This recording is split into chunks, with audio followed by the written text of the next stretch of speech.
আসসালামু আলাইকুম। আমাদের অনেকেরই সমাণু নির্ণয়ে একটু ঝামেলা হয়, বিশেষ করে আমরা যদি একটু হাজারি স্যারের অনুশীলনীর এই 52 নম্বর প্রশ্নটা দেখি। সমাণু নিয়ে অনেকগুলো কথা আছে। আজকে মূলত আমরা এই প্রশ্ন এবং এই রিলেটেড যে প্রশ্নগুলো আছে সেটা যদি দেখি। দেখো প্রশ্নটাতে কি বলেছে, বেনজিন বলয়ে দুটি প্রতিস্থাপক যুক্ত থাকলে ওই যৌগটির কয়টি সমাণু সম্ভব।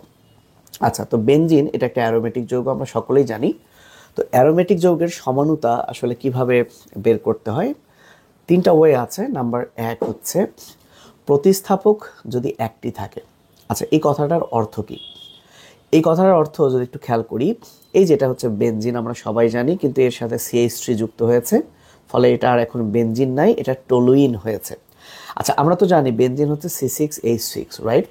এই যে হাইড্রোজেন যে এখানে 6টা, এই 6টার মধ্যে যদি একটা হাইড্রোজেন সরে যায়, প্রতিস্থাপিত হয়, ঠিক আছে, তখন সেটা কি হয়ে যাবে? C6H5।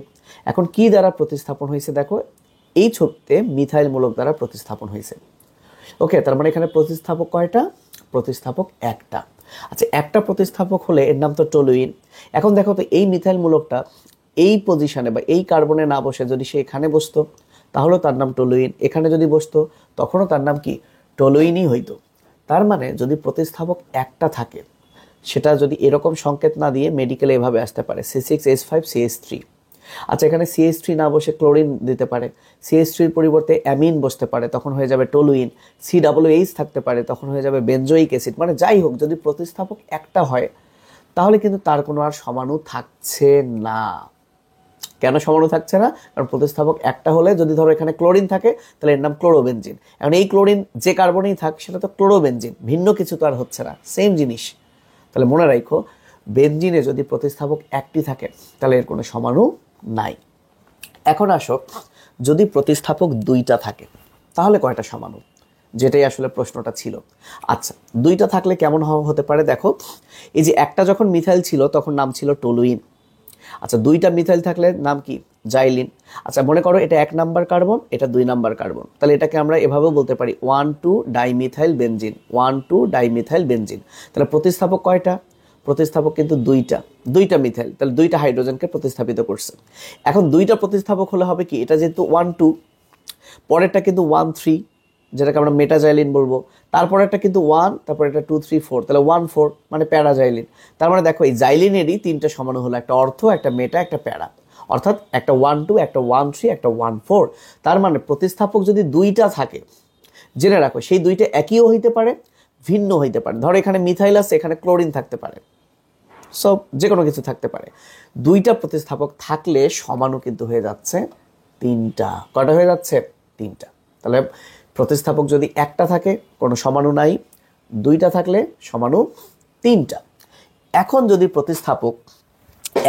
প্রতিস্থাপক তিনটি থাকে তাহলে কি ঘটবে?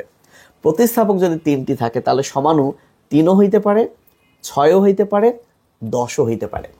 তাহলে আমি উত্তর কি করব? 3 দিব, 6 দিব না 10 দিব? এটার জন্য আমরা খেয়াল রাখবো, যদি তিনটি প্রতিস্থাপকই একই রকম হয় তাহলে সমাণু তিনটাই। মানে কেমন? মানে হচ্ছে যদি এরকম হয়, অর্থাৎ তিনটাই ক্লোরিন, দেখো তিনটা প্রতিস্থাপক, তার মানে হাইড্রোজেন 6 থেকে 3 কমে যাবে, C6H3, এবং পাশে দেখো এই যে ক্লোরিন, তাহলে ক্লোরিন 3 মানে কি? তিনটাই একই রকম প্রতিস্থাপক। তো যদি তিনটে একই রকম প্রতিস্থাপক হয় তাহলে সমাণু হবে কি? তিনটা। ওই যে অর্থমেটা প্যারার মতোই হবে, বুঝতে পেরেছ? ওকে, কিন্তু যদি এমন হয় দুইটা একই একটা ভিন্ন, অর্থাৎ C6H3, এই যে দুইটা একই মানে ক্লোরিন দুইটা কিন্তু ব্রোমিন একটা, যদি এরকম হয় তখন কিন্তু সমাণু দাঁড়াবে 6টা। কিভাবে সেটা আমি দেখাচ্ছি না, জাস্ট মনে রাখো, যদি পরীক্ষায় এরকম বেনজিনের এভাবে আসে কিংবা বলয় দিয়ে যদি আসে, যদি দেখো যে দুইটা একই রকম একটা আলাদা, তাহলে 6টা। আর যদি তিনটাই ভিন্ন থাকে, তিনটাই ভিন্ন মানে কি? এই যে একটা ক্লোরিন, একটা ব্রোমিন, একটা নাইট্রাইট, তাহলে কি হবে? তখন সমাণু দিয়ে দিবা তোমরা 10টা।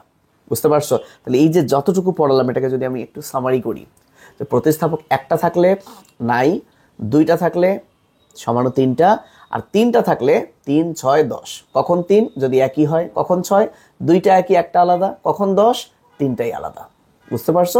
এটাই হচ্ছে তোমার মানে একদম পুরো ব্যাপারটা। তোমরা এটার একটা স্ক্রিনশট নিয়ে নিতে পারো, তাহলে আশা করছি 52 নাম্বার প্রশ্নের আনসার এখন পারবা। যদি বলে দুইটি প্রতিস্থাপক, আর দুটি প্রতিস্থাপক একই হোক আর ভিন্ন হোক, সমানু অলওয়েজ কত? সমানু অলওয়েজ হচ্ছে 3টা। তাহলে এবার তোমরা একটা প্র্যাকটিস করো, এটাও হচ্ছে অনুশীলনীর প্রশ্ন 46 নাম্বার। দেখো কি লেখা আছে, C6H4CH3 ক্লোরিন, এটার কয়টা সমাণু সম্ভব? আমি আনসার বলে দিচ্ছি, বাট তোমরা ভিডিওটা পজ করে আগে নিজে ভাবো কয়টি। ওকে, দেখো এবার তোমাদের সাথে মেলে কিনা। দেখো এখানে C6H4, তার মানে প্রতিস্থাপক দুইটা, কারণ H তো 6 ছিল, যেহেতু দুইটা প্রতিস্থাপক। এখন এই দুইটা দেখো ভিন্ন, তা আমি বলেছি প্রতিস্থাপক যদি দুইটা থাকে সেটা একই হোক বা ভিন্ন হোক, সমাণু অলওয়েজ কত হবে? 3। তাহলে সমাণু কয়টা? 3টা। আশা করি তোমরা বুঝতে পেরেছ। এছাড়াও গাঠনিক সমানুতা আছে, জ্যামিতিক সমানুতা আছে। তো এইগুলো যদি, বা স্টেরিও সমানুতা যেটা, এগুলো যদি তোমরা না বুঝো কমেন্ট একটু জানিয়ে দাও, আমরা খুব দ্রুত ওটা নিয়ে একটু আলোচনা করব। তো এই ছিল আমাদের আজকের পড়া। ভালো থেকো সবাই, আল্লাহ হাফেজ, আসসালামু আলাইকুম। আর পরীক্ষা বেশি নাই, সামনেই পরীক্ষা, সবার জন্য দোয়া রইল।